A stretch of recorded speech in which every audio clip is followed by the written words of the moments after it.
तद्विष्णोः परमं पदम्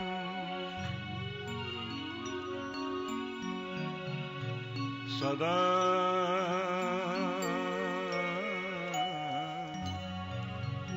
पश्यन्ति सूरयः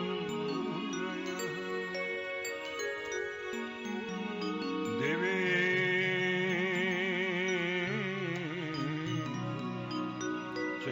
चक्षुराततम् नमः शम्भवाय च मयो भवाय च नमः शङ्कराय च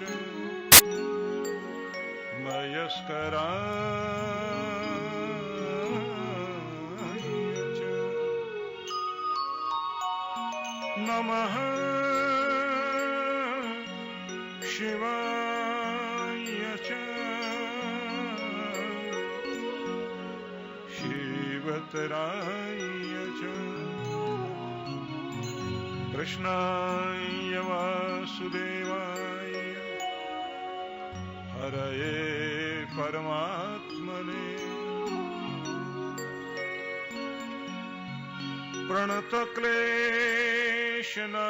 प्रणतक्लेशनाशाय गोविन्दाय नमो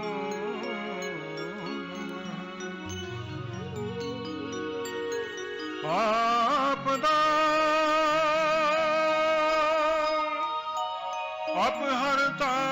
अपहर्तारं दातारं सर्वसम्पदा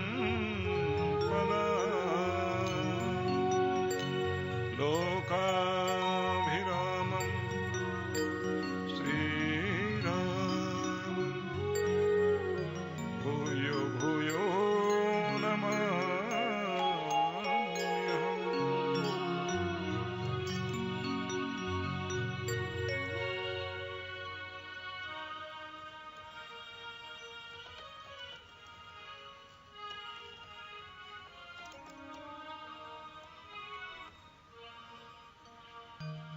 रघुनंदन राघव राम हरे रघुनंदन राघव राम सिया राम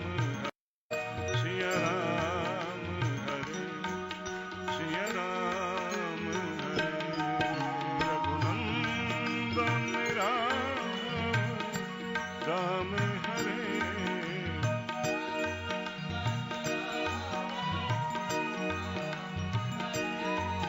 सिया राम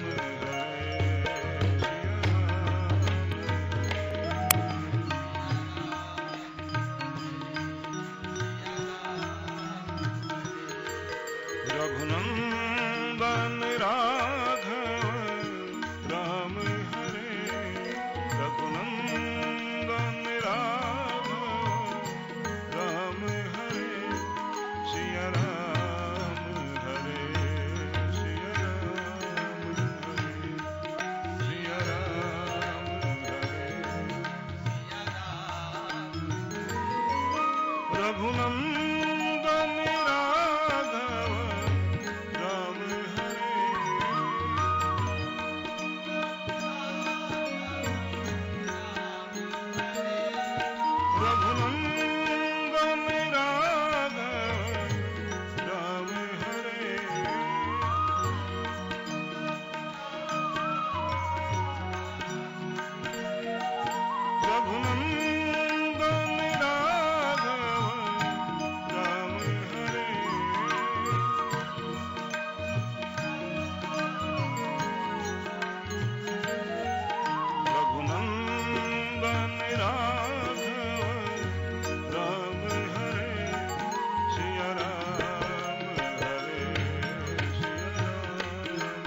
त्रिशक्तिवत पुरुषों, परमात्मा का दिया हुआ ये जीवन अनुपम उपहार है, अनंत संभावनाओं से युक्त। इसलिए जीवन गीत है, संगीत है, खेल है, नाटक है, प्रवाह है, यात्रा है। जीवन परिवर्तन का नाम है। निरंतर परिवर्तन चाहिए जीवन में। इस यात्रा का अंतिम पड़ाव परमानंद है, परमेश्वर है। यह एक ऐसा प्रवाह है जो परमात्मा के समुद्र से मिल जाना चाहता है। जीवन एक ऐसा नाटक है जिसमें हर दिन हमें संसार के रंगमंच पर अनेक प्रकार के ऐसे नाटक करने पड़ते हैं, सुख का, दुख का, हानि का, लाभ का, गरीब का, अमीर का, छोटे का, बड़े का। लेकिन नाटक करने वाला बाहर से जरूर रोता है, हंसता है, लेकिन अंदर प्रभाव नहीं आने देता। जीवन के रंगमंच पर इस बात को ध्यान रखना होता है कि अंदर से तुम अपने आनंद रस में रहो, बाहर से भले ही जो भूमिका दी जाए उसे अच्छे पूर्वक आप निभा सकें। ये जीवन एक ऐसा अद्भुत संगीत है जिसमें परम की अनुगूंज हमारे अंतर से प्रकट होना अनिवार्य है, क्योंकि दर्द के, रोने के, शिकायतों के स्वर तो बहुत उठ गए। कुछ सकारात्मक स्वर होने चाहिए। इस पूरी धरती को तरह तरह के लोग हैं जो निरस कर रहे हैं, दर्द से भर रहे हैं। विकृत बुद्धि, विकृत मानसिकता समाज में हिंसा का तांडव करने के लिए तत्पर खड़े हैं। प्रेम वाले लोगों को संसार में प्रेम के फूल खिलाने हैं। कभी कभी हमें अपनी शक्ति का उपयोग करना पड़ता है, उल्टे को उलटना पड़ता है जिससे सीधा हो जाए। इसलिए उस समय हमारे अंदर योद्धा वाली शक्ति चाहिए। जीवन को कवित्व बनाएं, इसके अंदर से कुछ लयबद्धता भी प्रकट होनी चाहिए। लेकिन जड़ यंत्र की तरह हिसाब किताब में लगे रहना जीवन नहीं है। इसने मुझे क्या दिया, मैंने इसके लिए क्या किया, मैं तो करता ही जा रहा हूं, ये मेरा ध्यान नहीं रखता। इस हिसाब किताब में अगर मां पड़ेगी तो बच्चे को पाल नहीं पाएगी, पिता पड़ेगा तो बच्चे का विकास नहीं हो पाएगा, गुरु अगर हिसाब किताब में पड़ गया तो फिर संसार का पूरा ही संतुलन बिगड़ जाएगा। इसलिए जीविका को जीवन नहीं समझा जाना चाहिए, क्योंकि जीविका उपार्जन के साधन शिक्षा के माध्यम से हम लोगों को मिल रहे हैं। हम लोग सीख रहे हैं रोजी रोटी कमाना, लेकिन इतना ही जीवन नहीं है। लिविंग को लाइफ नहीं समझा जाए।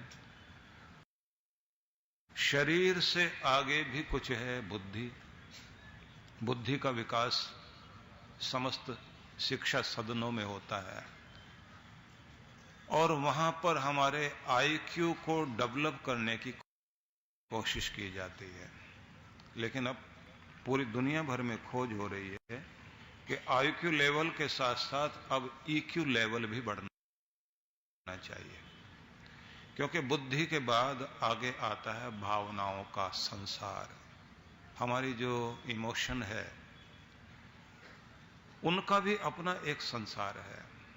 ये जो इंडोक्राइन ग्लैंड्स हैं, शरीर के अंदर जो हमारी ग्रंथियां हैं जो भावनाएं उत्पन्न करते हैं, इन भावनाओं का भी एक संसार है। रिश्ते इसी से चलते हैं। लेकिन इससे भी आगे एक और रूप है आत्मा का। आत्मा का वह स्वरूप है जहां आनंद का साम्राज्य है। हमें यात्रा को इस तरह आगे बढ़ाना चाहिए। शरीर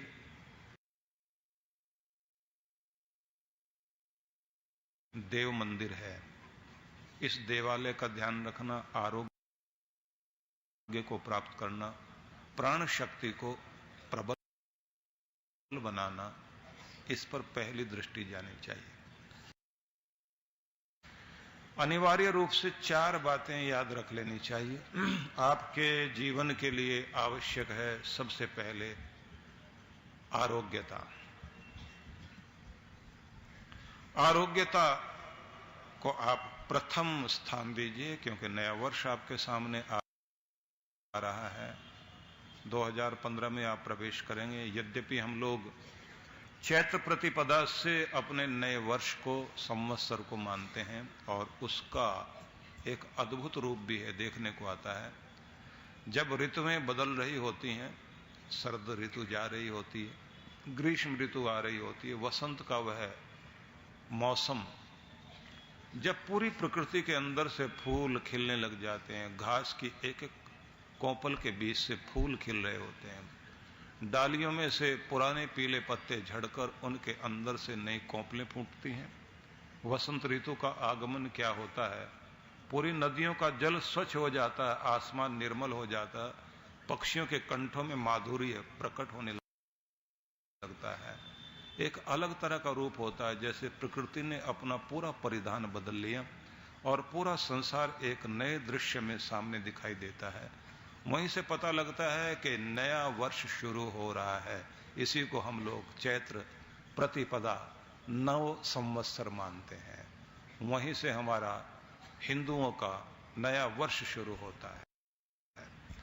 लेकिन परंपरा के अनुसार पूरे संसार भर में आप लोग जैसे मना रहे हैं, अंतर्राष्ट्रीय स्तर पर एक स्तुति होती है। 2015 इस दिसंबर के एंड में संपन्न हो जाएगा और उसी के साथ नया वर्ष शुरू होगा। लेकिन मैं आपसे ये कहूंगा कि जब हम इस पूर्व संध्या पर यहां खड़े हुए हैं, तो थोड़ा सा ये चिंतन जरूर कर लीजिए कि कुछ पीछे छूट जाए, वो जो हम आगे नहीं ले जाना चाहते। कुछ ऐसी चीजें जिन्होंने हमें, आलस्य ने, लापरवाही ने हमें आगे नहीं बढ़ने दिया, हमारी सेहत आगे नहीं बढ़ पाई, तो सबसे पहले आरोग्यता को स्थान देंगे।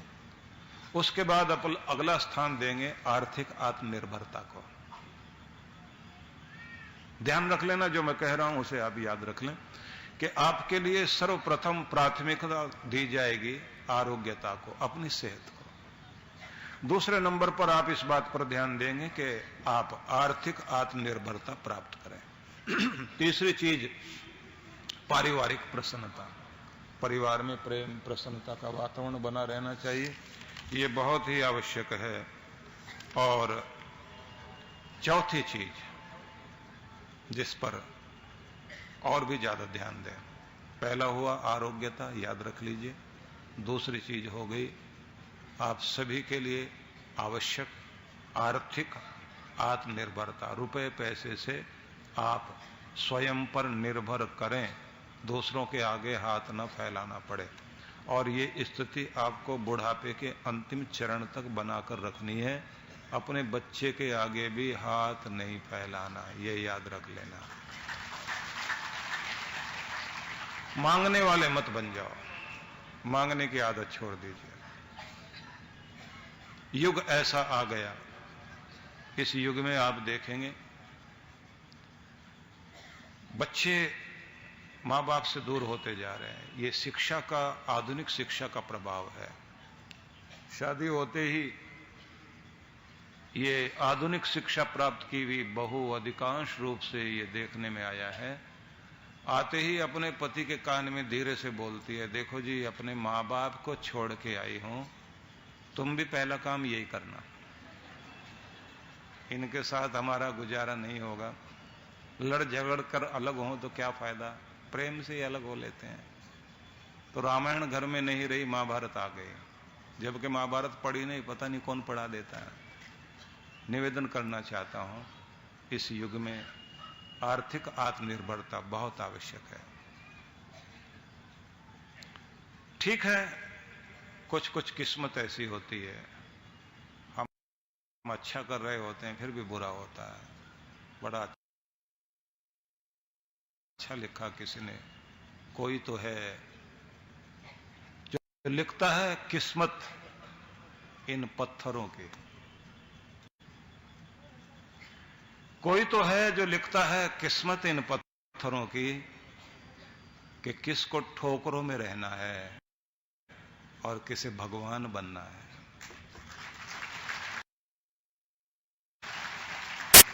कौन पत्थर ठोकर में पड़ा रह जाता है और कौन मंदिर में जाके सजता है।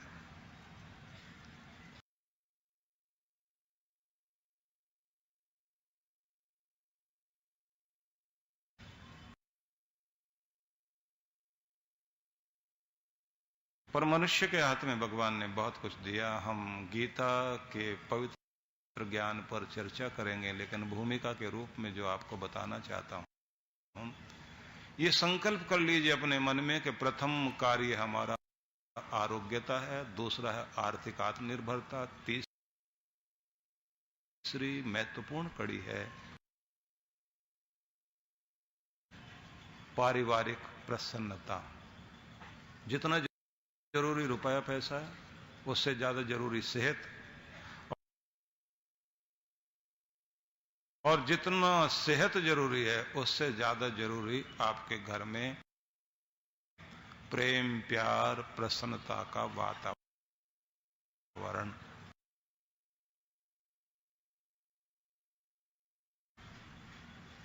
राम जी 14 वर्षों के लिए वनवास में गए, एक पर्णकुटी में अपना डेरा जमाया, लेकिन कोई ऐसा दिन और कोई ऐसी शाम और कोई सुबह ऐसी नहीं थी जब उस छोटी सी झोंपड़ी के अंदर मुस्कुराहट न खेलती हो। कम साधन हो जाना बुरी बात नहीं, लेकिन अंदर प्रसन्नता और प्रेम का सूख जाना सबसे बुरी बात है। अपने अंदर प्रेम को, प्रसन्नता को खिलाए रखो, भले ही झोंपड़ी में बैठे रहो, कोई फर्क नहीं पड़ेगा। जीना आ गया आपको। अद्भुत बात है कि राम जी बैठे हुए हैं और ग्रीष्म ऋतु, गर्मी का महीना आ गया। लुएं चलते चलते पेड़ सूख गए, हरियाली सूख गई, सब पेड़ सूखे हुए हैं। और ऐसे में एक पेड़ जिसके नीचे किचन का, रसोई का काम होने से जो पानी गिरता था, बेल उगकर पेड़ के ऊपर ऐसी चढ़ गई कि वो पेड़ हरा भरा दिखाई दे रहा है। अब राम जी को सूझा पहले तो ये कि जनक नंदनी सीता इतने प्रेम प्यार में पलकर ये राजकुमारी विवाहित होकर अयोध्या में आई और मेरे साथ यहां कष्ट भोगने के लिए इस वन में चली आई, और यहां इतनी गर्म झुलसाती हुई हवाएं चल रही हैं। उसके बाद भी इसने कभी शिकायत नहीं की। इसका स्वभाव कितना अच्छा, कितना प्रेम है मेरी इस छोटी सी कुटिया में। तो राम जी को सूझा कि कुछ प्रशंसा के शब्द कहे जाएं, लेकिन प्रशंसा अगर सीधे सीधे कही जाए तो थोड़ी अच्छी नहीं लगती। राम जी मर्यादा वाला रूप रखते हैं, इसलिए उन्होंने सीता जी की प्रशंसा में इस तरह से शब्द कहे, सीते, पूरी धरती वन की इस समय घास तक जल गई है, पेड़ रूखे सूखे, और एक ये पेड़ कुटिया के साथ वाला अब हरा भरा दिखाई दे रहा है। अपने कारण नहीं, बेल ने इसको कितना सजा दिया है, हरा भरा लग रहा है। पेड़ सूखा है, निरस है, बेल हरी भरी, इसने अपनी हरियाली से इसे कितना सुंदर बना दिया। ये बेल का अद्भुत रूप है। बेल सूखे को भी हरा भरा कर देती है। कहना ये चाह रहे थे कि पेड़ तो पुरुष है, सूखा, एकदम सूखा, और नारी बेल है।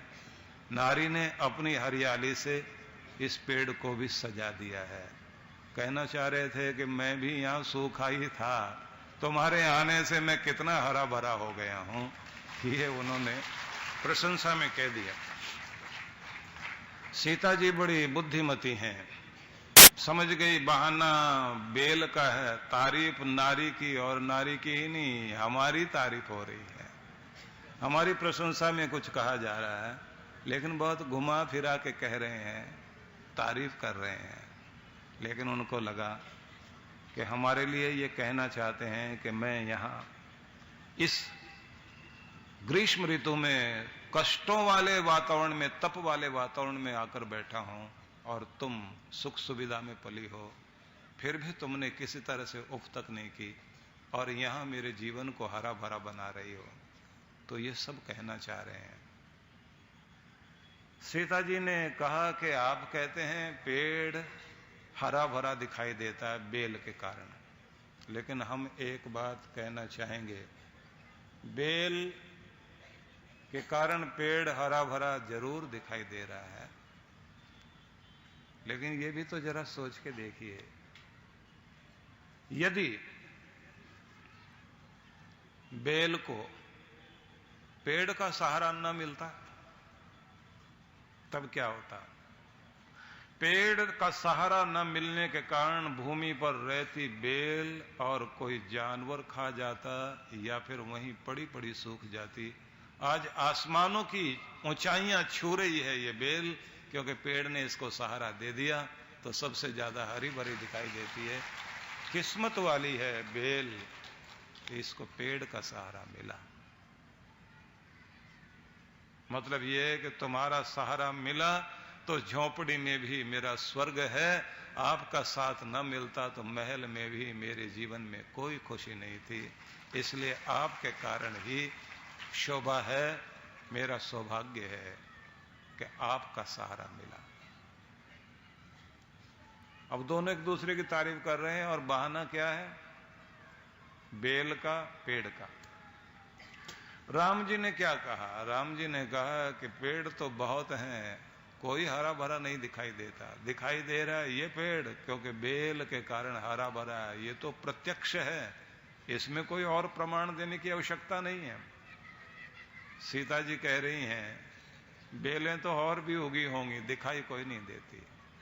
क्यों नहीं दिखाई देती? क्योंकि उनको सहारा नहीं मिला, इसलिए नहीं दिखाई देती। जिसको सहारा मिल गया वही दिखाई दे रही है। इसीलिए तो बेल के कारण पेड़ की शोभा नहीं है, पेड़ के सहारा देने के कारण बेल का सौभाग्य जागा है।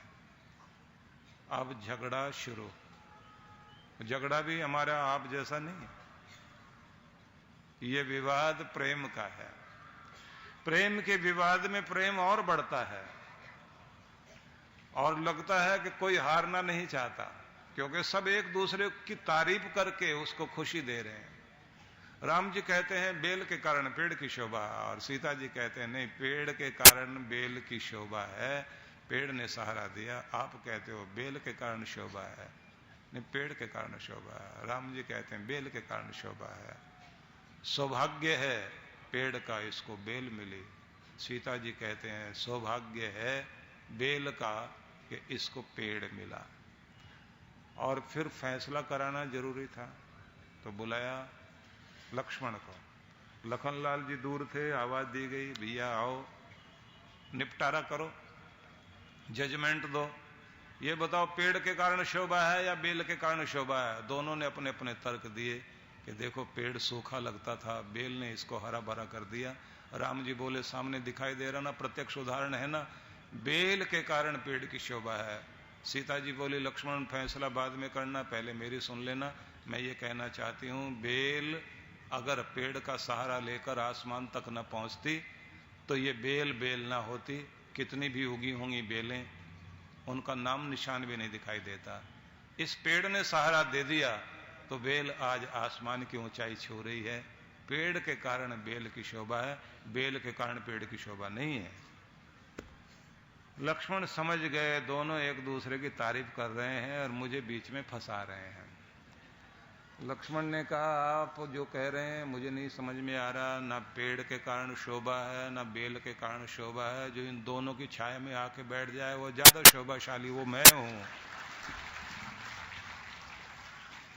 हम भाग्यशाली ज्यादा हैं, ना पेड़ भाग्यशाली ना बेल भाग्यशाली। जो दोनों की छाया में आके बैठ जाए वो सबसे ज्यादा भाग्यशाली। इसलिए आप अपना भूल जाइए, हमको याद कर लीजिए, हम बहुत भाग्यशाली हैं। आप दोनों की छाया में बैठे हुए हैं, इसलिए हमारी किस्मत तो कितनी अच्छी है। अब आप समझिए, इतना ही कहना था और हंसी का वातावरण इतना फैल गया, हंसते हंसते लोटपोट हो गए सब। क्योंकि इस घर में किसी की भी मैं किसी को छोटा नहीं करना चाहते। जिस घर में हर आदमी की मैं दूसरे को छोटा करने में लगी हुई है, वहां विवाद बढ़ेंगे। वे भले ही महलों में रहते हों, उनका महल नरक होने में देर नहीं लगाता। इसलिए भावनाओं का संसार भी अद्भुत संसार है। पहले बुद्धि का संसार है, फिर भावनाओं का संसार है।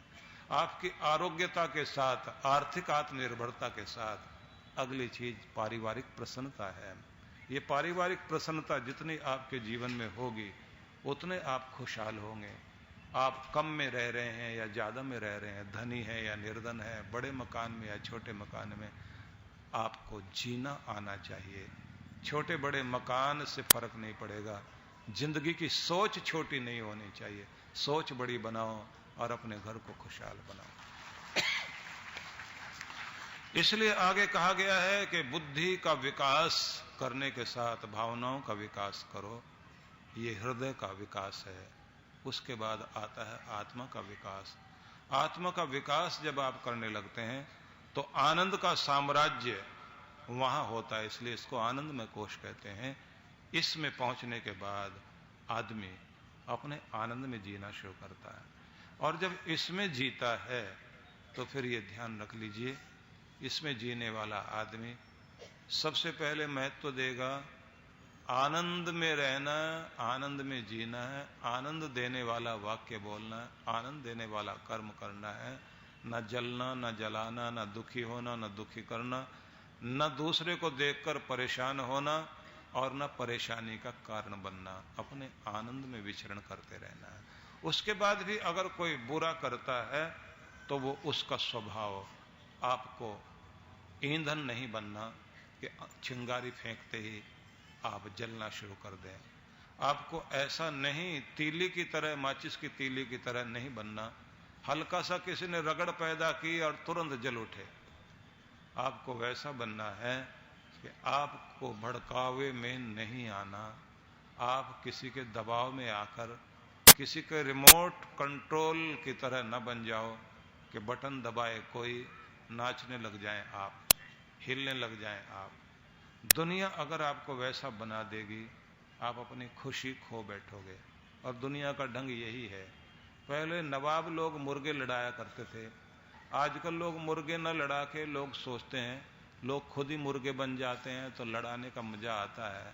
लोग एक दूसरे को लड़ा लेते हैं और दो पार्टी बन जाते हैं। दूर से वहीं से आनंद लेते रहते हैं, अच्छा है, लड़ते रहो, लड़ते रहो, लड़ते रहो। ऑफिसों में यही हो रहा है, घरों में यही हो रहा है, क्लबों में यही हो रहा है। लड़ रहे हैं लोग, ईर्ष्या में जल रहे हैं लोग। गहने पहनकर महिलाएं आती हैं एक दूसरे को जलाने के लिए। उधर दूसरी भी भले किराए का लेकर आए, लेकिन जलाने में पूरा पूरा ध्यान लगा के रखा हुआ है। बाहर से बोलते हैं मकान के उद्घाटन पर हार्दिक बधाई, और दिखाई देता हार्दिक जलन, हार्दिक जलन, हार्दिक जलन। अंदर से जल भुन रहे हैं। कपड़ा खरीदने जा रहे हैं, एक महिला गई, जाकर कहती दुकानदार से, ऐसी साड़ी दिखाओ बस मैं खरीदूं और पहनूं और पड़ोसन जल भुनकर राख हो जाए, बस ऐसी दिखा दो। उसने भी ये कह दिया दुकानदार ने, बहन जी एक ही ऐसी साड़ी थी, आपकी पड़ोसन खरीद के ले गई, अब मैं क्या करूं। अगले महीने आएगी नए डिजाइन की अच्छी वाली, तो फिर आप पहन के उसे दिखा देना। तो एक गेम चल रहा है, वो उसे जला तो मुझे जला, मैं तुझे जलाऊं, जलते रहो, दुखी होते रहो। कोई मकान से जला रहा है, कोई गाड़ी से जला रहा है, और लोगों का यही क्रम जारी है।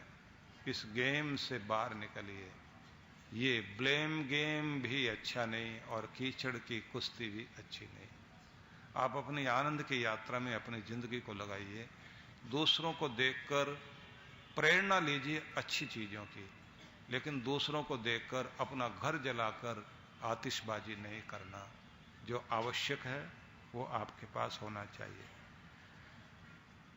आवश्यक को, नेसेसरी को सबसे पहले ध्यान दीजिए, उसके बाद थोड़ा कंफर्ट भी चाहिए। लग्जरी आइटम लेना हो, थोड़ा बहुत दुनियादारी का व्यवहार करने के लिए कर लें, लेकिन इस शर्त पर नहीं कि आप उसके कारण सुख भोगने के बजाय दुख भोगने लग जाएं, सिर पर कर्जे कर लें, बिना मतलब के कंपटीशन में शामिल हो जाएं। इस चीज से बचना चाहिए। एक बात और, आपके पास जो भी सुख के साधन हो, आपके पास जो भी घर में चीजें हों, सिलेक्टेड होनी चाहिए, लेकिन देखभाल इतनी अच्छी रखो कि आपकी ली हुई चीज बरसों तक चले और जब भी कोई देखे तो नई की नई नजर आनी चाहिए। इस अंदाज से आपको रख रखाव रखना चाहिए। रहने में और व्यवस्था करने में जिस आदमी को तरीका आ गया, बस समझ लीजिए वो और उसका घर, उसका जीवन हर पल नया नया नया नजर आता रहेगा। रहने का ढंग बहुत महत्वपूर्ण होता है। तो आपसे मैंने कहा, इस जीवन को गीत, संगीत, खेल, नाटक, प्रवाह, यात्रा, परिवर्तन, जो भी कुछ आप समझते हैं, इसे जड़ यंत्र की तरह हिसाब किताब में मत लगा देना। इसे आनंद की यात्रा तक लेकर जाना। आज जो हम लोग देखते हैं, जो शिक्षा है हमारी, वो स्मृति के विकास में लगी हुई है। याद कराते रहते हैं, रट्टा मारना सिखाते हैं, ये पुस्तक रट लो, ये याद कर लो। बच्चे रटने में लगे हुए हैं। स्मृति का विकास तो हो रहा है, लेकिन आप जानते हैं अंधा व्यक्ति स्मृति से चलता है, याद करके। आंख वाला स्मृति से नहीं चलता, वो जागरूकता से चलता है। तो जब आप आंख वाले बन जाते हैं, जागरूकता वाले बन जाते हैं, तब शिक्षा वास्तव में पूरी होती है। होश में जीवन जीना। सुबह जब हम लोग आपको ध्यान की यात्रा में ले जा रहे थे, तो उस समय आपसे जब संकल्प कराया गया था, उसमें यही शब्द दोहराया गया था, मेरी यात्रा सजगता की यात्रा है, होश की यात्रा है, मैं विवेक के पथ पर कदम रख रहा हूं। लापरवाही को छोड़कर सजगता को, सतर्कता को अपनाकर अपने जीवन को आज से सुंदर बनाने की चेष्टा में लग चुका हूं।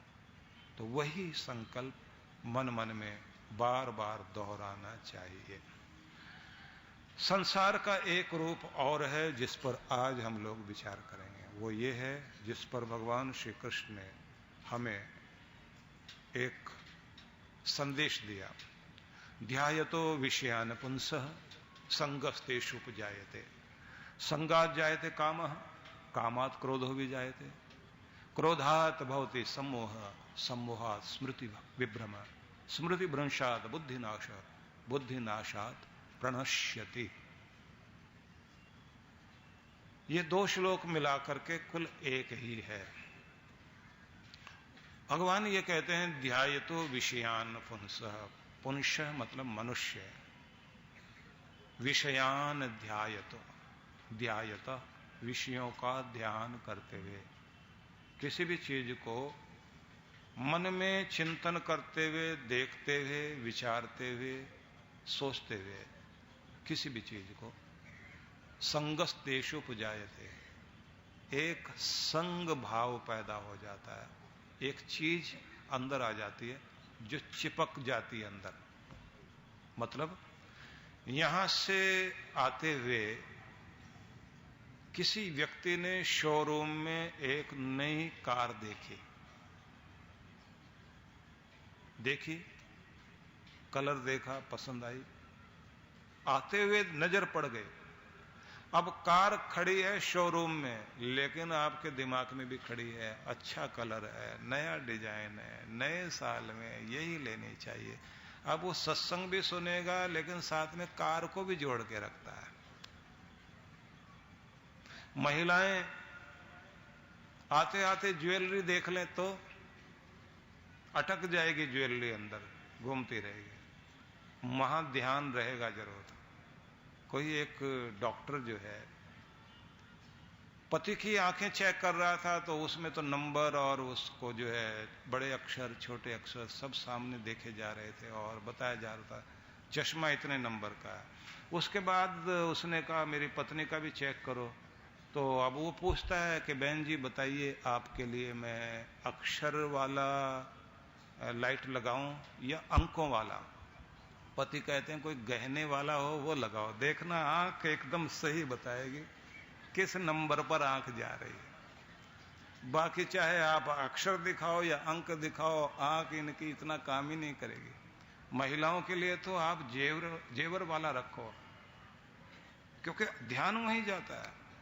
एक सज्जन आते थे सत्संग में, शुरू की बात है, उन दिनों सत्संग खुले में पार्क में करते थे, टेंट वेंट लगाते नहीं थे। एक ब्रिगेडियर साहब आते थे, उन दिनों आई थी नई नई ये मारुति स्टीम, और बड़ा क्रेज था लोगों का। उस सज्जन ने, ब्रिगेडियर साहब ने वो कार खरीदी। पहले तो ये कहते थे आप जहां चलोगे हम वहीं चलेंगे, जहां आप जाओगे जाना वहीं है, क्योंकि बड़ी मुश्किल से लगन लगी है सत्संग की, तो ऐसी लगन लग गई अब तो छोड़ना ही नहीं। क्योंकि जो होश अब आ रही है, आपका सत्संग ऐसा सत्संग है जो जिंदगी को बनाता है, रोज नई प्रेरणा देता है। बस पता नहीं क्या क्या तारीफ की उसने, और आगे आगे बैठते थे। कुछ दिन से वो नहीं आ रहे थे। उन दिनों सत्संग भी हम एक ही जगह बैठकर पहले 40 दिन एक ही जगह करते थे, फिर बाद में जो 18 दिन का शुरू हुआ, फिर 9 दिन का हुआ, फिर 7 दिन का हुआ, अब 5 दिन का हो गया। हम भी घटते हुए पर आ रहे हैं, एक जगह ज्यादा समय नहीं दे पाते। तो हमने पूछा ब्रिगेडियर साहब नहीं आए? तो बताया गया उन्होंने नई नई मारुति की स्टीम कार खरीदी है। मैंने कहा तो? बोले सारा दिन पाइप लेके उसी को धोने में लगे रहते हैं, और कोई काम ही नहीं है। धोया चमकाया। अगर गली में कहीं राउंड भी लगाकर आए तो फिर आकर के तुरंत खड़े हो जाएंगे, पहले ऊपर से धोएंगे, फिर नीचे से धोएंगे, फिर गोल गोल घूम घूम के देखेंगे। उनको सूचना दी गई, गुरुजी याद कर रहे थे, बेचारे आगे शर्माते शर्माते और बैठ गए। उसके बाद सत्संग हुआ। सत्संग के बाद में प्रश्नोत्तर का कार्यक्रम होता था। आजकल ये परंपरा हमने विदेशों में रखी है, जब सत्संग हो जाता है तो फिर 20 मिनट का या आधे घंटे का क्वेश्चन आंसर का सेशन चलता है। तो वहां भी उस समय हम लोग यहाँ इंडिया में भी यही करते थे। तो मैंने ऐसे ही बताया, किसी ने प्रश्न किया था कि आदमी मुक्त हो जाए, मोक्ष प्राप्त कर ले, कितने समय तक मोक्ष का आनंद रहता है? तो मैं उसमें बता रहा था कि एक सृष्टि की जो आयु है, जैसे अभी तक धरती को बने हुए ये जो ब्रह्मांड की आयु है, ये 1400 करोड़ साल साइंस बताती है। और इस पर जब जीवन शुरू होने की स्थिति आई, पृथ्वी जो है अपनी शेप में आई, 700 करोड़ साल हो गए। जब जीवन आया तो हमारे भारतीय गणना में माना जाता है 350 करोड़ साल के लगभग समय हो गया। और अभी ये जो युग बीते हैं, जैसे अभी कलयुग शुरू हुआ तो कलयुग के 5000 साल अभी जो है बीत चुके हैं, और कलयुग की उम्र जो है 4,32,000 साल की है। इससे डबल उम्र जो है वो द्वापर की है। और इसी में फिर जोड़ते चले जाओ, कलयुग की उम्र को 3 गुना बढ़ा दो आप, तो फिर वो त्रेता, और 4 गुना बढ़ा दो सतयुग। इस तरह से व्यवस्था है। तो जितनी देर तक एक पृथ्वी रहती है, उसकी जो उम्र है, उतने समय तक फिर प्रलय की उम्र है। और 36,000 बार प्रलय हो और 36,000 बार सृष्टि रहे, उतने समय तक जीव मोक्ष का आनंद भोगता है। और फिर आत्माएं धरती पर आती हैं युग परिवर्तन करने के लिए। जो मुक्त आत्माएं होती हैं उस धरती में नया संदेश देते हैं, और वो फिर गुरुओं के रूप में पहचाने जाते हैं। ये संसार का ढंग है। तो प्रश्न उठा कि मोक्ष में क्या होता है, तो वो ब्रिगेडियर साहब खड़े हो गए। बोले मोक्ष में क्या होता है? मैंने कहा बहुत आनंद ही आनंद होता है, वहां दुख नाम का लेश मात्र भी कुछ भी नहीं होता। बोले वहां कारवार भी होती है क्या? उनकी कार बीच में आती थी, कुछ भी पूछे स्वर्ग की बात करो, कार बीच में। क्यों? क्योंकि उसके प्रति आसक्ति हो गई। जिस चीज के प्रति आसक्ति हो जाती है आदमी उसी को सबसे आगे देखता है। भूखे आदमी से कहा गया बताओ 2 और 2 कितने होते हैं? बोले 4 रोटी होते हैं। वो 4 तो गिनती ठीक कर दी उसने, लेकिन साथ में रोटी जोड़ दिया, क्योंकि भूख लगी हुई है। जिस चीज में मन ठहरा हुआ है वो चीज सामने आंखों के जरूर आ जाती है। इसलिए कृष्ण भगवान ये कहते हैं ध्यायतो विषयान पुंस संगस्तेषुपजायते। किसी चीज को ध्यान करते हुए देखते हुए या देखते हुए ध्यान पूर्वक मन यदि उसमें अटक गया तो संग दोष पैदा होगा, आसक्ति आ जाएगी, अटैचमेंट आ जाएगी। संगात जायते कामः, संग पैदा हुआ तो कामना जागेगी, इच्छा जागेगी। तीव्र इच्छा लहर बनकर आपकी चेतना को, आपकी शक्ति को अपनी तरफ खींचना शुरू करेगी। संगात जायते काम, कामात क्रोधो भी जायते। और जब संग से कामना पैदा होती है तो उसमें कोई बाधा डाल दे, किसी भी चीज से अड़चन आ रही हो कि मेरा काम नहीं बन पा रहा, जो मैं पाना चाहता हूं वो चीज मिल नहीं रही, तो फिर कामात क्रोधो भी जाए थे, उससे फिर क्रोध पैदा होता है, गुस्सा आता है। ये मुझे मेरी मन चाही चीज लेने नहीं दे रहा है, वो चाहे घर का आदमी हो या बाहर का आदमी हो। तो क्रोधात भवति सम्मोह, जब गुस्सा आएगा तो सम्मोहन पैदा हो जाता है। आदमी ऐसे सम्मोह में बंध जाता है, ऐसा हिप्नोटाइज्ड हो जाता है कि उसे जैसे किसी ने बांध दिया हो। गुस्सा आ गया ना, तो गुस्सा आते ही हालत खराब हो जाती है आदमी की। सोच नहीं सकता आदमी कि वो क्या करने जा रहा है। कामात क्रोधो भी जायते, कामना में, इच्छा में बाधा उत्पन्न करने वाली चीज के प्रति आदमी को रोष पैदा होता है, गुस्सा आता है। और गुस्सा जब भयंकर हो जाए तो उससे क्रोधात भवति सम्मोह, सम्मोहन पैदा हो जाएगा, बंध जाएगा आदमी उसी चीज के प्रति, बदला लेने के लिए, चोट पहुंचाने के लिए। कोर्ट कचहरी में रात दिन यही। और कुछ लोग होते हैं जिनको का गुस्सा होता है पानी में खींची हुई लकीर की तरह, अभी गुस्सा दिखाई दे रहा, थोड़ी देर के बाद शांत। पतले तवे की तरह गुस्सा होता है उनका, एकदम गर्म और एकदम ठंडे। कुछ लोगों का गुस्सा ऐसा होता है जैसे बहुत मोटा तवा, पहले तो गर्म होने में देर लगेगी और अगर गर्म हो गया फिर ठंडा होने में भी देर लगेगी। कुछ लोगों का गुस्सा होता है पत्थर की लकीर, बस आ गया किसी के प्रति गुस्सा फिर तो जिंदगी बीत जाए, बदला लिए बिना नहीं छोड़ेगा, छोड़ेगा ही नहीं, मर जाएगा, मिट जाएगा, तबाह कर देगा दूसरे को, और यहीं तक नहीं छोड़ेगा, अपनी पीढ़ियों को कहेगा बदला लिए बिना छोड़ना नहीं। तो ऐसे जो जहरीले लोग होते हैं वो बुरा करने के लिए रात दिन पागल रहेंगे, रात दिन पागल। कितना भयंकर होता है ये गुस्सा। अंदर अपना काम करने लग जाए, आपके पूरे शरीर के अंदर हलचल पैदा करने के साथ साथ आपके जो सेल्स हैं, जो मस्तिष्क के सेल्स होते हैं ना, कोशिकाएं, जिनको हम न्यूरॉन्स कहेंगे, बहुत कीमती होते हैं। क्रोध में इतना बड़ा प्रभाव आता है कि वो डैमेज हो जाते हैं।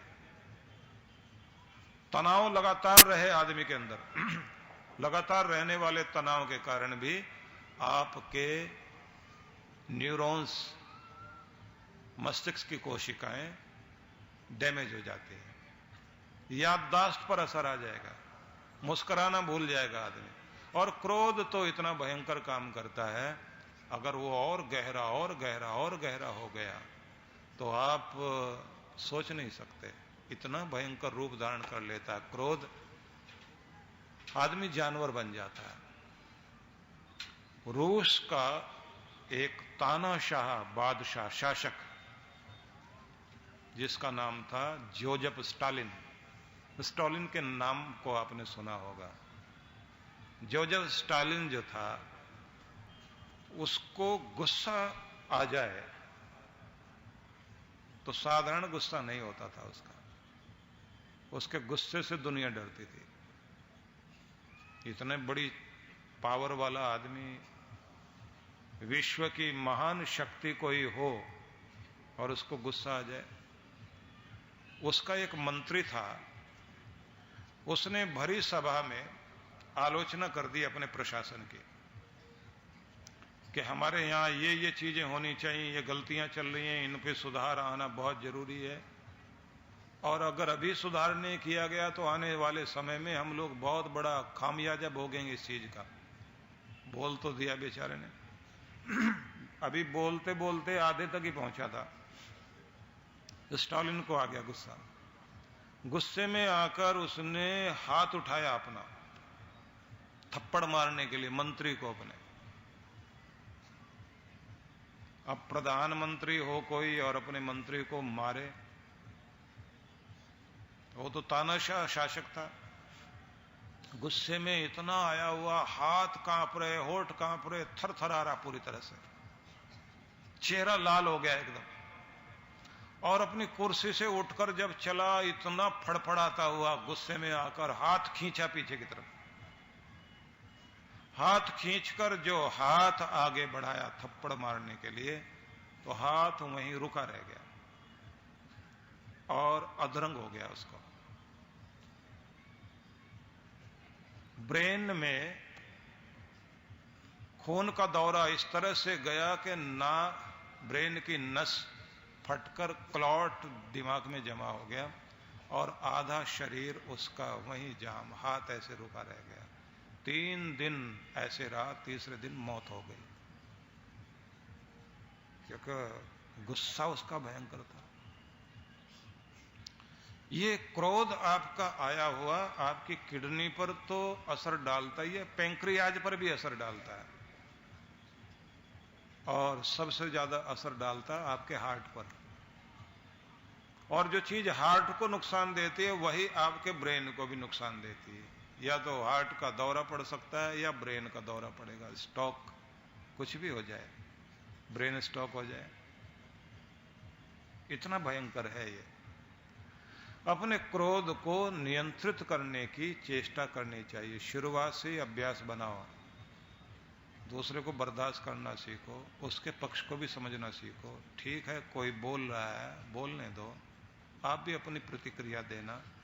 और अगर कभी गुस्सा ज्यादा आ भी रहा हो तो उस समय कोशिश करो कि ध्यान बटा लिया जाए, दांतों से जीभ को दबाओ, कनपटी से तरंग पैदा होती ना, यहां से गुस्से की लहर तो माथे तक आ रही होती, उसी समय अपने आप को, माथे को ढीला छोड़ो, लंबे गहरे श्वास लो, मुस्कुराने की चेष्टा करो। जितना हंसते रहोगे गुस्सा अपना असर नहीं दिखाएगा। थोड़ा पानी पी लो, जगह छोड़ दो और सोचो ये टाइम ठीक नहीं है, क्योंकि इस समय को किसी भी तरह से हटा दिया जाए, इससे बदल जाए, हम इधर उधर चले जाएं, जगह छोड़ दें तो बात बन जाएगी, क्योंकि झगड़ने से कोई फायदा नहीं है, व्यक्ति मूर्खता में आ गया है। इतने सारे प्रयोग तुरंत कर लोगे तो ठीक है, और अगर आपने देर कर दी तो तीर छूट जाएगा और फिर किसी के रोकने से रुकने वाला नहीं है। घर के अंदर पति को गुस्सा आ रहा हो, पत्नी को चाहिए उस समय मुंह बंद रखे, जबान चलाने का काम ना करे। उधर पत्नी जबान चलाए, आदमी गुस्सा करे, फिर वो गाली गलौज पर आए, फिर मारपीट शुरू हो, और उसके बाद पत्नी भी जली कटी सुनाने में लग जाए, घर को नरक बनने में देर नहीं लगती। महिलाएं जिद पर आ जाती हैं, आदमी गुस्सा दिखाने पर आ जाता है। किसी के घर में पति बहुत गुस्सा करते हैं, ज्यादातर पति लोग ही गुस्सा करते हैं, महिलाएं जिद करती हैं और जबान चलाने में उनका चमत्कार है और गाली गलौज करने में पुरुषों का चमत्कार है। उनसे जब कुछ जवाब नहीं बनता, गाली गलौज, डांटना, फटकारना इस पर शुरू हो जाते हैं और घर खराब होने में देर नहीं लगती। किसी किसी घर में तो इतना ही बुरा हाल है, पत्नी उल्टी जिद करेगी, पति पत्नी लड़ते लड़ते घर ही नहीं बाहर तक पहुंच जाते हैं। एक सज्जन को मैंने देखा, मोटरसाइकिल पर बैठा हुआ, पीछे पत्नी बैठी हुई और वो लड़ते हुए जा रहे हैं। तो जैसे हमारी गाड़ी लाल बत्ती पर आकर रुकी, उसी समय उनकी मोटरसाइकिल भी रुकी और वो सज्जन पीछे पलट पलट करके कुछ बोलते थे और इधर पत्नी जो छोटा सा रुमाल ले रखा उसने, इधर से आंसू पहुंचते हैं, फिर भड़क के कुछ बोलती है। फिर उधर से पति बोलता है, तो दोनों तरफ से बॉलिंग चल रही थी। तो मैं देखकर खुश हो रहा था कि देखो कितना कमाल कर रहे हैं ये लोग, इतना टाइम का पूरा पूरा सही उपयोग कर रहे हैं। यात्रा भी जारी है, अपनी लड़ाई भी जारी है, दोनों काम साथ साथ करते जा रहे हैं। इतना टाइम का ध्यान रखा हुआ है, एक पंथ दो काज, अपनी लड़ाई भी चल रही है। पर दुर्भाग्य है ना, लड़ाई चलते हुए घर से बाहर तक आ गई और बाहर से चलते चलते बाहर कोई मिल जाता है तो उसको देख के दोनों ही नमस्कार करते हैं, नमस्कार भाई साहब, फिर लड़ना शुरू कर देते हैं।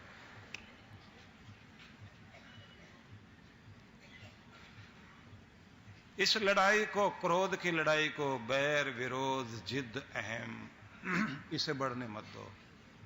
अपना घर खराब कर लोगे, जिंदगी खराब कर लोगे।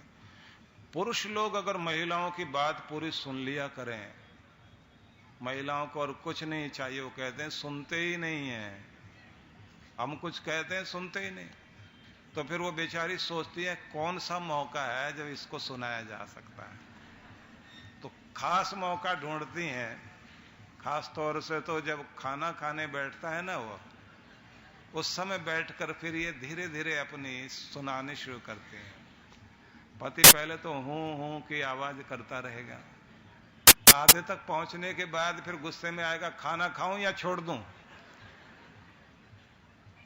फिर पत्नी को लगता है डोज थोड़ा ज्यादा हो गया, थोड़ा कम करते हैं, तो फिर वो उठ के जाएगी, कुछ खिलाएगी, फिर जाते जाते हाथ धुलाते धुलाते फिर एक डोज और दे देगी।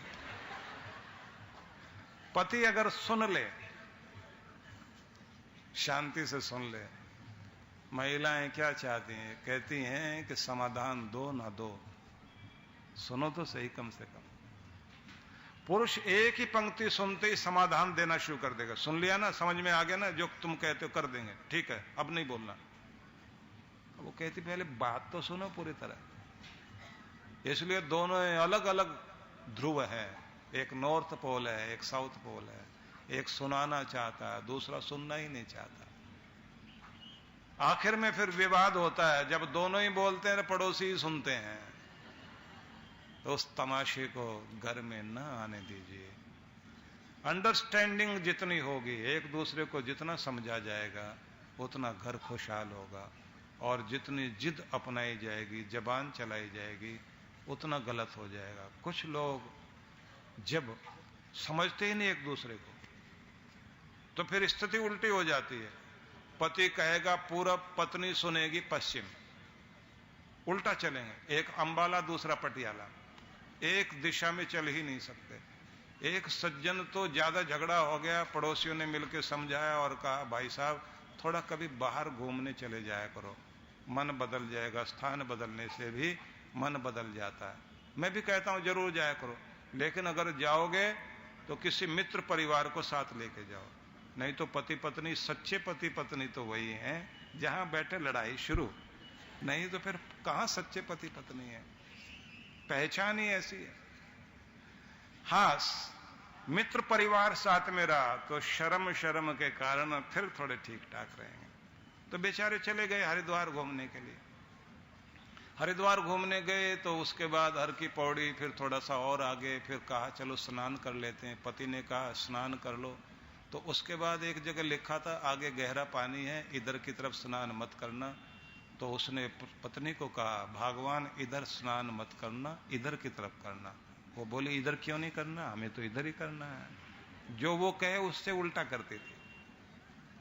उधर तो बहुत भीड़ है, दुनिया भर के लोग खड़े हुए हैं, हम तो इधर की तरफ नहाएंगे। अब उसने जो उल्टा बोलना शुरू किया, पति बेचारा क्या करता, वो तो चली गई नहाने के लिए। जैसे डुबकी लगाई, पांव फिसला, बह गई।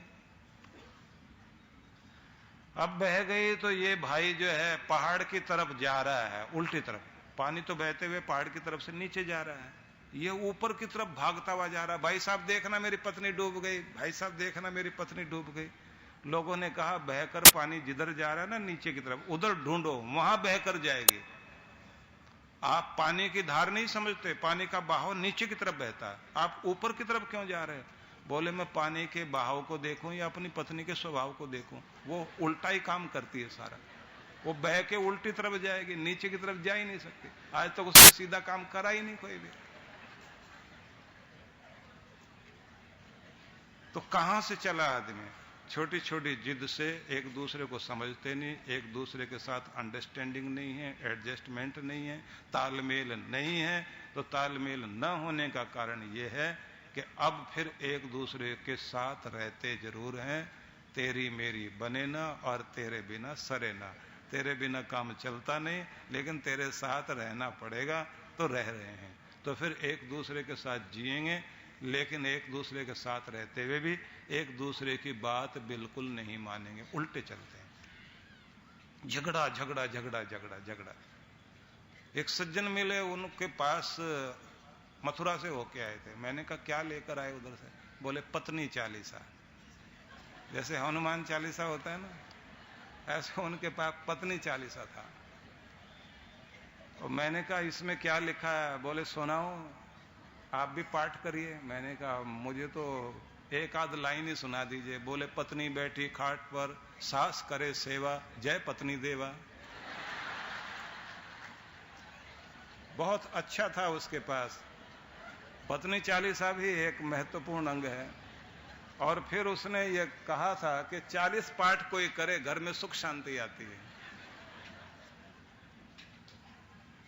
तो खुश होने के लिए बात आप समझ सकते हैं कि घर को अपने अगर ठीक बनाना चाहते हैं, तालमेल बनाइए। और इससे जरूरी बात समझ लेना कि अगर आप अपने घर को खुशहाल रखना चाहते हैं, अपने रिश्तों को अच्छा बनाना चाहते हैं, तो ये बात याद रख लेना, रिश्ते उनके निभेंगे जिनको एक दूसरे को बर्दाश्त करना आता है।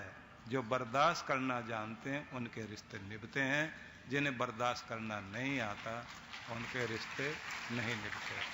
क्योंकि कोई भी आदमी दुनिया में पूर्ण नहीं है, कोई भी आदमी पूर्ण नहीं, कुछ न कुछ कमी तो होती ही है। बस तुम मुझे निभा लो, मैं तुम्हें निभा लूं, तुम मुझे बर्दाश्त कर लो, मैं तुम्हें बर्दाश्त कर लूं। इसी तरह से एक दूसरे की गलतियों को ढककर, एक दूसरे को निभाकर आओ प्यार से जिंदगी जी लें। जो ये बोल लेता है उसकी जिंदगी खुशहाल है। बस ये जरूर समझ लेना। तो मैं आपसे कह रहा था कि कितना बड़ा व्यक्ति भी क्रोध करके अपने आप को मार बैठा। रोज लोग अपनी जिंदगी खराब करते हैं अपने गुस्से के कारण। हम लोग अपने हिसाब से दुनिया को चलाना चाहते हैं, हम सुधरना नहीं चाहते, सुधारना चाहते हैं, समझना नहीं चाहते, समझाना चाहते हैं। हम दूसरे को कहते हैं वो एडजस्ट करे, हम एडजस्ट करने को तैयार नहीं। हम झुकाने पर ज्यादा जोर दे रहे हैं, झुकने पर बल नहीं देते। हम झुकना नहीं चाहते, झुकाना चाहते हैं। खुद बोलकर सुनाना चाहते हैं, दूसरे का बोला हुआ सुनना नहीं चाहते। इस कारण हर आदमी एक अलग तरह के तनाव में है। और हम कहेंगे सबसे बड़ी दुखद चीज है गलतफहमियां। गलतफहमी को कभी भी छोटी चीज मत मान लेना, बहुत बड़ी चीज होती है। अपने जीवन में, अपने घर में, अपने रिश्तों में, अपने परिवार में गलतफहमी को पनपने मत दो, तुरंत खत्म करो। समय पर किसी भी चिंगारी में एक गिलास पानी डाल दो, वो बुझ जाएगी। और आग लगने पर भले ही पानी के टैंकर मंगा लेना, बुझना बहुत मुश्किल हो जाएगा। इसलिए अच्छा है अपनी गलतफहमियों को मत पनपने दो, याद रख लेना, क्योंकि जीवन बहुत कीमती है। तो आपको मैं बता रहा था भगवान श्री कृष्ण का संदेश। उन्होंने कहा किसी भी चीज को जब आप बार बार ध्यान देते हैं, उस पर अपना मन टिकाए रखते हैं, उस मन टिकाए रखने का मतलब होता है उसके प्रति एक अटैचमेंट पैदा हो जाती है। वो अटैचमेंट आपके मन में चिपक जाती है और चिपकने के बाद फिर आप उस वस्तु को पाने की कामना करते हैं। कामना पूरी न हो पाए, उसमें कोई बाधा डाल दे, उसके प्रति गुस्सा आता है। गुस्सा जब बढ़ जाता है सम्मोहन पैदा कर देता है। जब सम्मोहन आ जाता है, सम्मोहात् भवति स्मृति विभ्रम, स्मृति भ्रंश हो जाती है, याद चली जाती मैं हूं कौन, कितना बड़ा आदमी हूं, छोटा हूं बड़ा हूं, और सामने का लिहाज चला जाता। स्मृति भ्रंशात् बुद्धि नाश, स्मृति के भ्रंश होने से अक्ल मर जाती है। तो कहते ना अक्ल रहती कहां है, तो रहती है शांत मन में। शांत मन में रहेगी बुद्धि और अशांत मन से निकल जाएगी। गुस्सा करो, तनाव में रहो तो बुद्धि उस समय उस स्थान में नहीं रहती, निकल जाती है, ब्लैंक हो जाता है मस्तिष्क उस समय जब आप बहुत क्रोध में हो। या तो नशे के कारण ऐसा होता है, नशा शराब का हो सकता है, पदार्थों का हो सकता है, नशा धन का भी हो सकता है, जवानी का नशा भी हो सकता है, पद का नशा भी हो सकता है, कुल का नशा भी हो सकता है, जाति का नशा भी अद्भुत नशा है। मेरी जाति बड़ी, दूसरे की छोटी, दूसरे को छोटापन दिखाओ, उसे चोट पहुंचाओ। बहुत भयंकर भयंकर रूप है। कहीं काले गोरे का भेद है, वो विदेशों में चलता है। यहाँ जातियों का बड़ा कुछ झगड़ा चलता है। किसी भी रूप में आदमी के अंदर मद आ जाए, वो बुद्धि पर प्रभाव डालता है। बुद्धि नाशात् प्रणश्यति, बुद्धि का नाश हो जाए तो व्यक्ति का पतन हो जाता है, बहुत बड़ी चोट खा बैठता है। इसलिए कृष्ण भगवान फिर शुरुआत करते हैं उल्टी तरफ से। उल्टी तरफ से ये समझाते हैं कि अगर पतन से, दुख से, पीड़ा से बचना चाहते हो तो अपनी बुद्धि का नाश मत होने दो, बुद्धि को अपनी स्थिर रखो, क्योंकि बुद्धि हमारी प्रज्ञा स्थिर बुद्धि हो, प्रज्ञा जो है स्थित प्रज्ञा हम बन जाएं। तो इसी बात को कहते हुए वो अंत में जिस कड़ी को कहते हैं वहीं से उल्टा करते चले जाओ। बुद्धि नाशात् प्रणश्यति, बुद्धि नाश होने से व्यक्ति नष्ट हो जाता है। तो बुद्धि को ठीक करना है तो स्मृति भ्रम नहीं होना चाहिए। स्मृति भ्रंश को ठीक रखना है तो सम्मोहन को ठीक करो, सम्मोहन को ठीक करना है तो फिर आप अपने क्रोध को ठीक करो, क्रोध को ठीक करना है तो अपनी कामनाओं में आई भी बाधा के कारण दुखी मत हो। ये नहीं तरीका तो दूसरे तरीके से सही, ऐसे नहीं तो ऐसे सही। जैसे पानी अपना रास्ता बनाता है, ऐसे आप अपनी जिंदगी का रास्ता बनाओ, लेकिन दुखी होना और क्रोध करने से अपनी जिंदगी को खराब ना करो। तो समझ में आया? जहां कामनाएं आती हैं, कामनाओं को भी देखो, उनको भी विचार विमर्श करो, ये उचित कामना है या गलत कामना है। इस इच्छा से मैं अपना बुरा तो नहीं कर पाऊंगा, अगर ये मेरे लिए उपयुक्त नहीं है तो उसे छोड़ना सीखो। इच्छाएं बलवती होती हैं, इच्छाओं को शक्ति माना गया है। इच्छाओं को ऐसी शक्ति माना गया है कि जैसे कोई बाहरी ताकत आपको कैद कर ले, कोई प्रबलता से आकर जबरदस्ती आपको उठा ले जाए, बंद कर दे, पिंजरे में बंद कर दे, इसी तरह से इच्छाएं भी अपना पिंजरा लिए हुए हैं, वो भी आपकी चेतना को बंद कर देती हैं। इच्छाओं का गुलाम आदमी। तमन्नाओं में उलझाया गया हूं, तमन्ना इच्छा, तमन्नाओं में उलझाया गया हूं, खिलौने दे के बहलाया गया हूं कि भगवान तुमने मुझे कैसे बहला दिया, इच्छाओं का खिलौना दे दिया। जिंदगी भर इन इच्छाओं के खिलौनों से खेलो, ये कभी टूटता नहीं खिलौना। आदमी और इच्छाओं के जाल में फंसा फंसा पूरा जीवन ऐसे गुजार देता है। लेकिन जो व्यक्ति इससे भी ऊपर उठना चाहता है तो वो जानता है इच्छाएं पैदा कैसे होती हैं। बोले संग के कारण पैदा होती हैं। संग कैसे आता है? बोले किसी चीज को टकटकी लगाकर देखना शुरू कर दो तो बस वहां से एक आसक्ति की लहर आ जाएगी, बांधना शुरू करेगी। मैं एक शुरू की बात है, 25 साल पहले एक सम्मेलन में गया तो उस समय मैं छोटा था।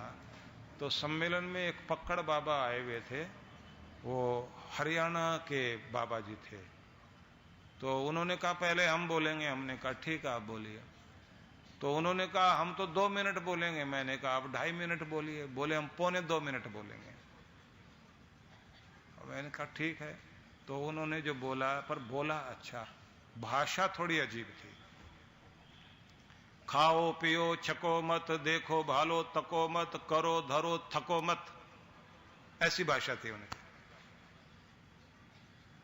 खाओ पियो छको मत, देखो भालो तको मत, करो धरो लेकिन थको मत, और बोलो चालो बको मत, ऐसे बोलते थे। अब हरियाणा के बाबा जी थे, बात सुनने में अटपटी लगती थी लेकिन असर बड़ा अद्भुत था। सोच के देखना, बात साधारण नहीं। बोलना चालना ठीक है, बोलना चालना बकना नहीं होना चाहिए, याद रख लीजिए। खाना पीना ठीक है लेकिन छकना, बहुत पेट मत भर लेना, थोड़ी जगह रखो। करना धरना ठीक है, थकना ठीक नहीं, अपने आप को थकाओ नहीं। जिसने दिमाग थका लिया वो अच्छी बात नहीं है। तो ये भी कहते हैं खाओ पियो छको मत, देखो बालो तको मत। देखना तो ठीक है, जब टकटकी लगा के किसी चीज को देखोगे तो आसक्ति बनेगी ही बनेगी और फिर समस्या आएगी ही आएगी। तो बात उनकी हमको अच्छी लगी। बोलने के बाद वो मेरे से बोले 1.25 मिनट नहीं हुए, 1.5 मिनट हुआ है। तो मैंने कहा आपने बहुत अच्छा बोला। बोले अब यहां मंच पे बैठेंगे भी नहीं, हम जा रहे हैं। मैंने कहा ठीक है। पर बाबा जी चले जरूर गए, पर उन्होंने 1.5 मिनट में जो कह दिया ना, सबको याद रहा। मोटी भाषा, मोटा कपड़ा, मोटे ढंग से रहने वाले इंसान ऊंची बात कह गए। सच बात है, याद कर लीजिए कि हमें कर्म करते हुए इस बात को ध्यान रखना, थकना नहीं होना है। बोलना जरूर है लेकिन बकना नहीं होना है। और आपको इस बात को भी ध्यान रखना है कि जब आप किसी चीज को देखते हैं, देखना ठीक है लेकिन तकना ठीक नहीं है। आसक्ति को पैदा मत होने दीजिए। 2 चीजें हो गई।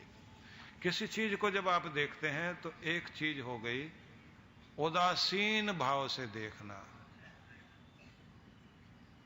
उदासीन भाव से जब आप देखते हैं तो तटस्थ होकर देखते हैं। तो एक व्यक्ति आशा से देखता है, आशा आई तो आकांक्षा आएगी। एक अपेक्षा से देखता है, एक उपेक्षा से देखता है। दोनों शब्द याद रख लीजिए।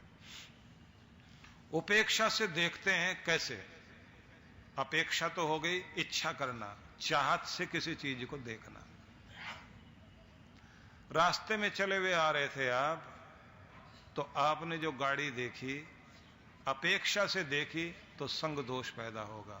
उपेक्षा से देखी तो कोई फर्क नहीं पड़ेगा। कूड़ा घर देखा आपने तो फिर आपको कोई असर नहीं पड़ा, आपने उसको वहीं का वहीं छोड़ दिया। कूड़े को तो साथ नहीं लाए लेकिन गाड़ी को साथ ले आए। तो दुनिया को देखिए और उसकी अपेक्षा नहीं कीजिए।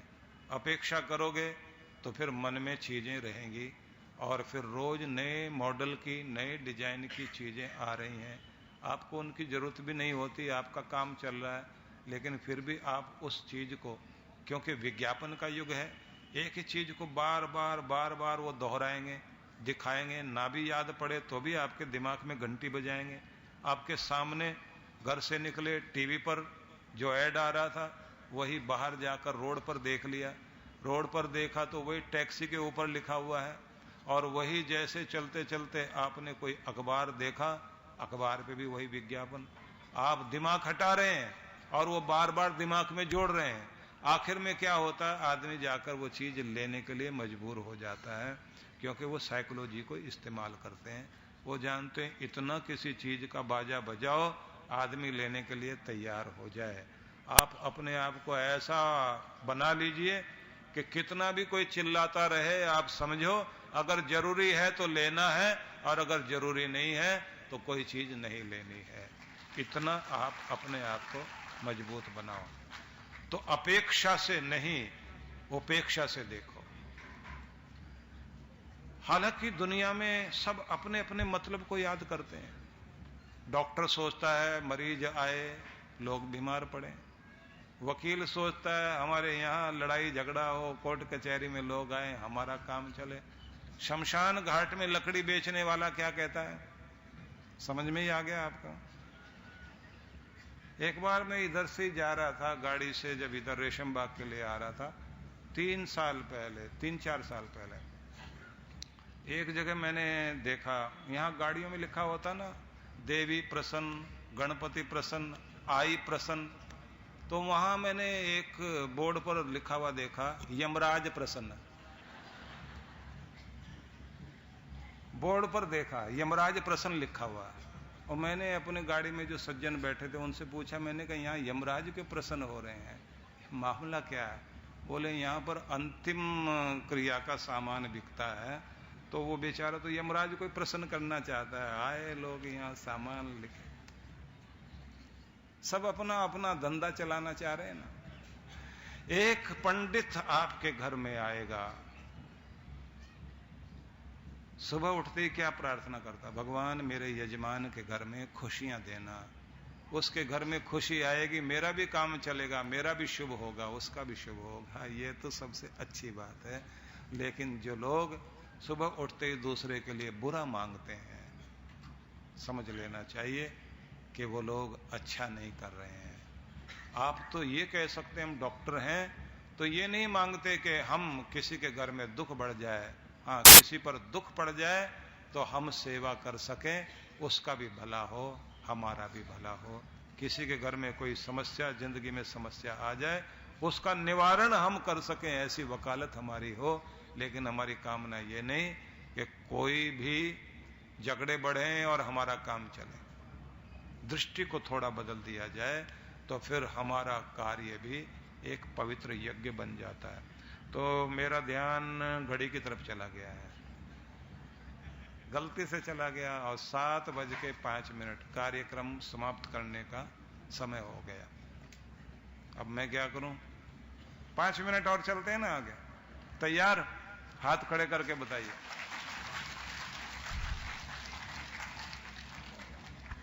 मुझे खुद ही बताना पड़ता है टाइम हो गया, ना आपको पता लगता ना मुझे, बाद में ध्यान चला जाता कहीं ना कहीं।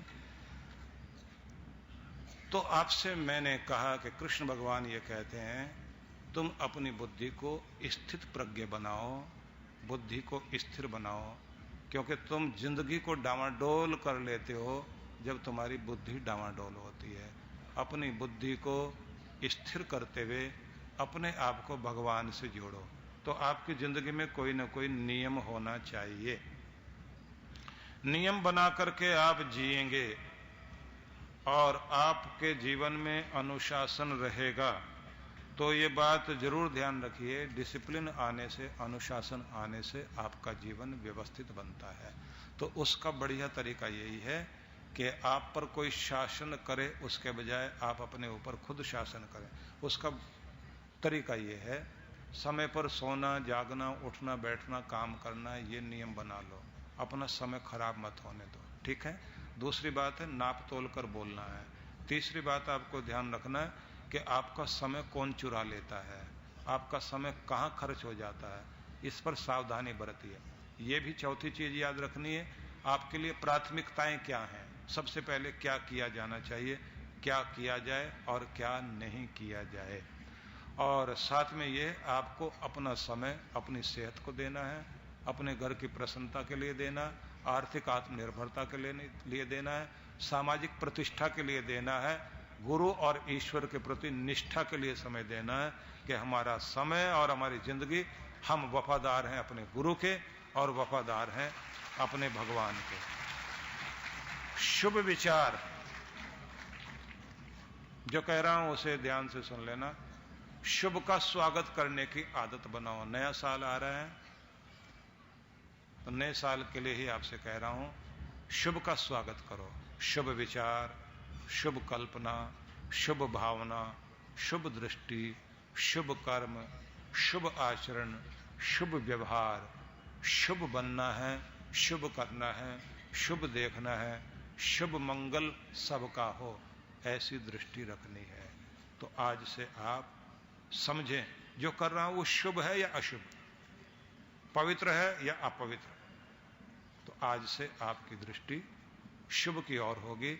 आप अशुभ का स्वागत नहीं करोगे, शुभ का स्वागत करोगे तो नया वर्ष मंगलमय हो और आपके घर में खुशियां आए और आप हंसते मुस्कुराते हुए जिंदगी जियो। तो आपको सोचना है आपकी दिशा किस ओर है, शुभ की ओर या अशुभ की ओर, भोग की ओर या योग की ओर, प्रदर्शन की ओर या आत्मदर्शन की ओर। आपकी यात्रा चिंता की ओर है या चिंतन की ओर है, कोलाहल की ओर है या मौन की ओर है, अर्जन में है या विसर्जन में है, व्यथा की ओर आपकी दिशा है या व्यवस्था बनाने में है। आप तनाव की तरफ जा रहे हैं या संतुलन की तरफ जा रहे हैं। आप भूलोक में हैं तो शिवलोक की यात्रा की तरफ हैं या भूलोक से भी आप पाताल लोक की तरफ जा रहे हैं। आपको शुभ का स्वागत करना है और अपनी दशा को पवित्र बनाना है। तो आज से मंगल हो, मति मंगल हो, गति मंगल हो, मानव की हर कृति मंगल हो, शुभ मंगल हो, शुभ मंगल हो, सभी का कल्याण हो, सबके घर में खुशियां आए। तो दोनों हाथ जोड़ लीजिए सभी लोग और मेरे साथ उच्चारण कीजिए, ओम देहि सौभाग्यम आरोग्यम देहि में परमम सुखम रूपम देहि जयम देहि यशो देहि दिशो जहि। हे जगदम्बा, हे मां परमेश्वरी, हे दीनानाथ, हे परमेश्वर, हे मेरे प्रभु, मैं आपकी चरण शरण में उपस्थित हूँ। आपसे प्रार्थना करता हूँ मुझे सौभाग्य दो, आरोग्य दो, परम सुख दो, सुंदर स्वरूप दो, यश दो, सफलताएं दो, संपूर्ण विजय दो, परम प्रेम दो, अपनी भक्ति दो, मेरा कल्याण करो, सुख समृद्धि प्रदान करो। यही मेरी प्रार्थना है, स्वीकार करो। मैं भी आप सबके लिए मंगल कामना करता हूं। भगवान करे आपके जीवन में संपूर्ण खुशियां आए। जिनकी खुशियां छिन गई हैं भगवान उनको फिर से खुशियां दे। जिनके चेहरे पर मुस्कुराहट नहीं है फिर से मुस्कुराहट आ जाए। जिनकी गोद सोनी है भगवान उनकी गोद भरे। जिसके पास नौकरी नहीं है वो मालिक परमात्मा नौकरी दे। जिसके घर में धन का अभाव है भगवान वहां फिर से धन से उस घर को हरा भरा कर दे। जिसके पास मकान नहीं है प्यारा प्रभु सुंदर मकान दे उनको और सबको अपनी भक्ति का दान दे, गुरुओं का मान दे, जबान पर परमात्मा अपना नाम दे और अपने चरणों की सेवा दे। बहुत बहुत मंगल कामना, बहुत बहुत आशीर्वाद। सर्वे भवन्तु सुखिनः, सर्वे सन्तु निरामया, सर्वे भद्राणि पश्यन्तु, मां कश्चित् दुःखभाग् भवेत्। शांति शांति शांति ओम। मैं उन महानुभावों को भी इस समय याद करना चाहता हूं जिन्होंने इस सत्संग की लहर को नागपुर में लाने में प्रथम प्रयास किया था। वे हमारे एक बहुत ही प्यारे व्यक्ति थे, हरबंस लाल बंसल। एक बहुत आनंद वाली जिंदगी जीकर, तपस्या वाली जिंदगी जीकर हमारे मध्य से विदा हुए हैं, भगवान से प्रार्थना करता हूँ उनको शांति मिले। उनको याद करते हुए मुझे एक ऐसा व्यक्तित्व ध्यान में आता है जो गुरु को समर्पित था, अद्भुत समर्पित था। मैं देख रहा था कि उन्होंने संकल्प लिया कि गुरु के चरणों में रहकर ही जीवन व्यतीत करना है। वर्षों से वो यहां के आश्रम में रहे, काम करते रहे। एक दिन सुबह की साधना के बाद मुझे, जैसे अपने भक्तों को मैं उनके लिए मंगल कामना करता हूं, तो जो भी जुड़े हुए होते हैं उन सब के लिए जो भी भक्ति करता हूं वो फल उन्हें समर्पित करता हूं कि उन सब का दुख दूर हो, सफल हो। फिर उनके अक्ष को आसमान में देखकर जो अपनी ऊर्जा दे सकता हूं देता हूं। उस दिन मुझे दोनों पति पत्नी सामने दिखाई दिया कि जीवन संपन्न होने लग रहा है। दिखाई दिया कि अब इनको परिवार में थोड़ा बहुत जो मोह है वो भी हटे और इनकी गति और मुक्ति हो। तो मैंने उनको कहा कि अब आप परिवार में रहो। आदेश माना, परिवार में गए। कुछ समय तक परिवार में रहे। वहां रहते रहते फोन करना, संपर्क करना, मिलने के लिए आना उनका जारी रहा। और वहां रहते रहते मैं देखता रहा कि उनका मोह बंधन धीरे धीरे ऊपर उठ रहा है। तृप्त हो गए, अंदर से तृप्त हो गए अपने पोते पोतियों को देखकर, बच्चों को देखकर, सबको आशीष देते देते। और एकाएक इसी 2015 में हमारे मध्य से अपनी बहुत सारी स्मृतियां छोड़कर वो भगवान के चरणों में विलीन हो गए। मैं उनके लिए भगवान से प्रार्थना करता हूं, भगवान उन्हें अपने चरणों में स्थान दे। गुरु के अनन्य भक्त थे, उनके कारण ही ये सत्संग की गंगा नागपुर तक पहुंची। इसलिए उनका उल्लेख भी अगर करना चाहिए था तो इस समूह में ही करना चाहिए था। ऐसे लोग कम होते हैं जो लोग अपना सब कुछ अपने गुरु के प्रति अर्पित करते हुए जीवन जीते हैं। उस समय हमारे रावल जी मुझे कह रहे थे उनको क्यों घर भेज दिया, वो तो यहीं रहना चाहते थे। अब इनको क्या पता, गुरु जो देखता है वो सामान्य आदमी नहीं देख सकता। उनकी मुक्ति तभी संभव थी जब उनका मोह पूरा हो, फिर मोह से विरक्ति हो। क्योंकि पूरा काल सामने आता दिखाई दे रहा था कि मुक्त होने का समय आ गया। उनको बोल दिया गया था कि सेवा में, भक्ति में, सिमरन में ऐसे मन रखना, लेकिन घर परिवार से भी तृप्त हो जाना। तृप्त हुए और मुक्त हुए। भगवान करे ऐसे लोग हमारे बीच और भी हों।